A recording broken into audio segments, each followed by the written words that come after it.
when did the decision get made to roll in a Suicide Squad movie into the continuity you had been building up? About 10 seconds after the live action movie came and made $1 gazillion.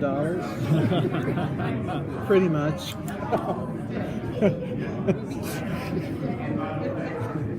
Next question. Yeah. Anyone else? That was it. Did the movie inform any design changes or any story changes for the new animated film? No, well, I can't speak for design specifically since I don't know if Phil saw the movie. I don't think he did. We were so busy. I never saw the live action movie. So, and once I knew we were doing it, I didn't want to because I didn't want to be influenced by it. So no, I can say, and there's only like 3 characters from the movie in this movie. So, no. You're still telling your own story. Yeah, it's very much our own version of the Suicide Squad in our own continuity. What was it about this kind of story that made you want to do it in your continuity as opposed to a standalone like the Arkham? Well, we did Arkham, which was a standalone, so that immediately made it less interesting to go back and do yet another Suicide Squad movie that was detached from something. And we've been building this continuity, and my goal when we started that was to spool off different franchises from the main franchise of Batman and Justice League. And so far we've gotten, Justice League Dark, we've gotten the Teen Titans, and now we have Suicide Squad. And so, I want to at least add a couple more to that before we're done. So yeah, and folding in, Suicide Squad into our continuity and tagging on to some stuff we've already established, I think makes it a deeper experience. So, each movie is tied to another movie so that watching them has a cumulative effect is what I want. So as opposed to doing a sequel to the Assault on Arkham specifically, Assault to Arkham was tied to the video game. Yeah. And the only reason we did that was because there was a video game pending.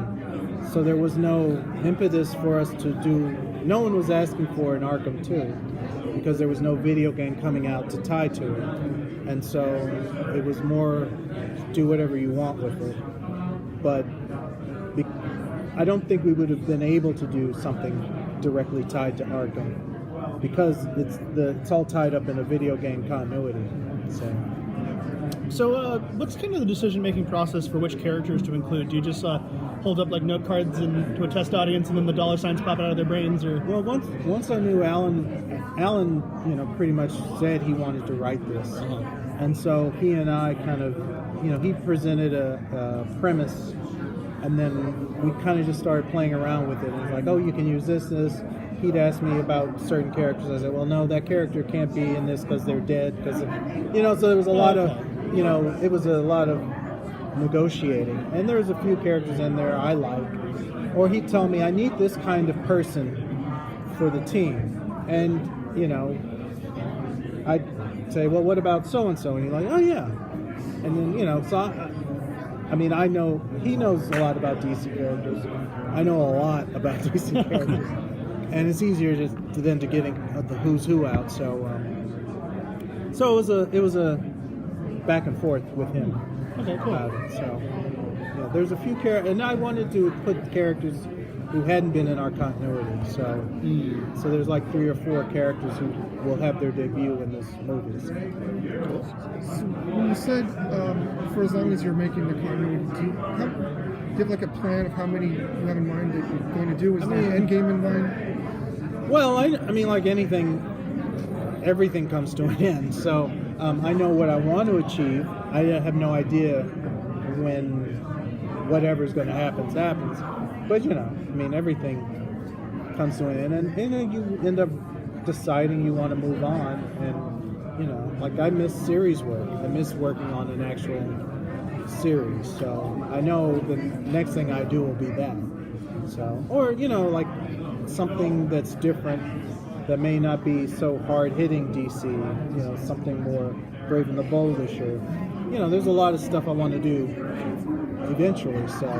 Is there another in-continuity movie in production for next year at this point? No, we're at for the conceivable future or foreseeable future. I guess the future is a concept, but anyway. So Suicide Squad is like, on the level of DC light to dark. It's like it's a darker story. People die, but you're the guy that knows everything about DC. What do you think the next step is for an even darker? Like what would you brought to light that would be the next level of the gritty, dark DC? Well, we got pretty dark with Justice League Dark, which is more of an occult angle. This is more of a crime caper. There's some, different tonal things that can come into Suicide Squad.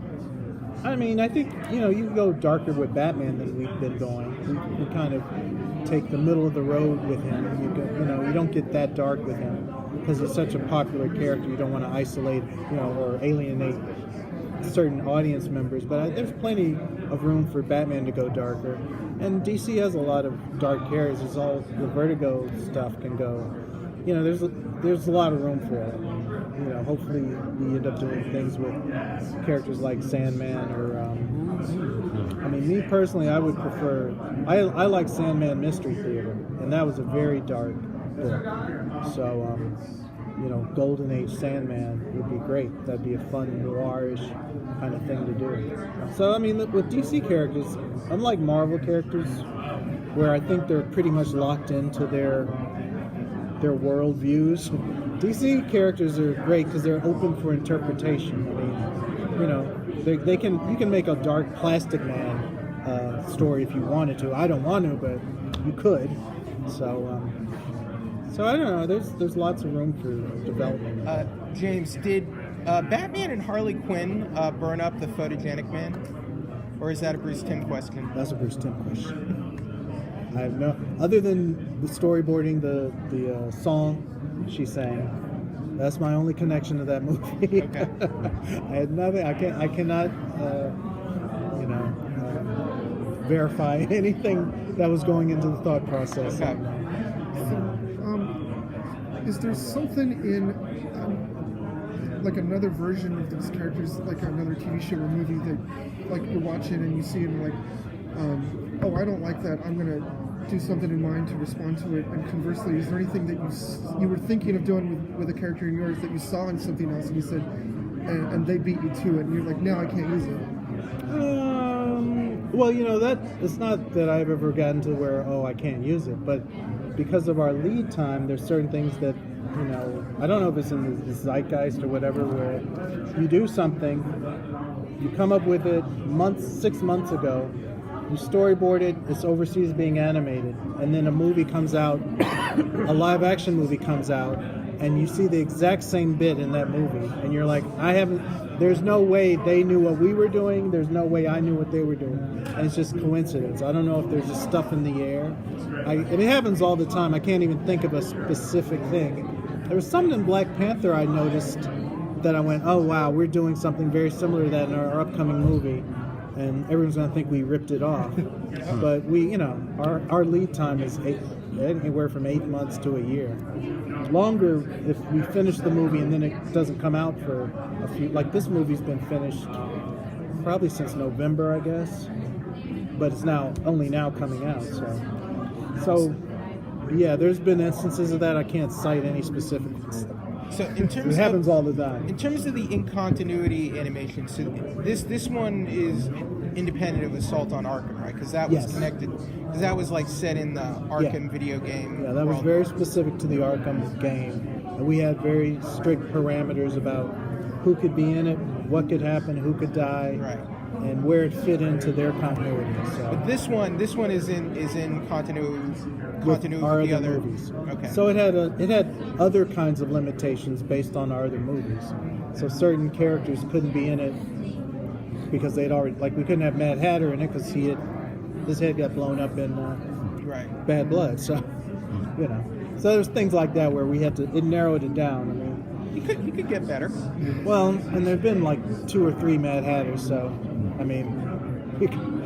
that's the great thing about DC is there's always another version of the same character. There are lots of immortals running around. Maybe someone, hey, Jervis, we'll give you another go at it. we'll give you a new head. It wasn't that serious. There's plenty to choose from. Did you tell Alan that he couldn't kill somebody off that he wanted to kill off because maybe you were thinking of using him in something else? No. Pretty much. I mean, the thing that's hard about the continuity is we don't know what will be greenlit going into our whatever our year is. We didn't know we were going to do a Suicide Squad movie until we were doing a Suicide Squad movie, you know. So if the live action movie had bombed, we probably wouldn't be doing it. So there's a lot of, it's hard to plan ahead. So the arc kind of builds itself. The continuity is kind of this, it generates as it goes. It's not something I can plan that far ahead. I have, a wish list for where I want characters to end up, but it takes its own path based on what they greenlight for us to do. Do you like the film starting to get an R rated? And you feel more open and can do more things now? I mean, I like this. This was the only film that we knew going into it that they were wanting it to be an R rated. Most times it's like, just make the movie you want to make. We'll evaluate whether we want it to be an R or not, and often we've had to recut movies. But I think after Killing Joke did so well, and then Justice League Dark did well, and now Gotham by Gaslight, they're open to it. I don't think they want their whole slate as an R, even though we have Gotham by Gaslight and this one back to back. It's not a new thing they want to do. It's just they're willing to let the movie be the movie it is and see what happens. I think my favorite thing that you've kept a lot of these movies connected to each other is that you can see sort of subplots and characters and relationships evolving over multiple films. And one of them for me that's been my favorite so far has been Robin. Yeah. Damian Robin, and just to see where he started from where he is now, it's night and day.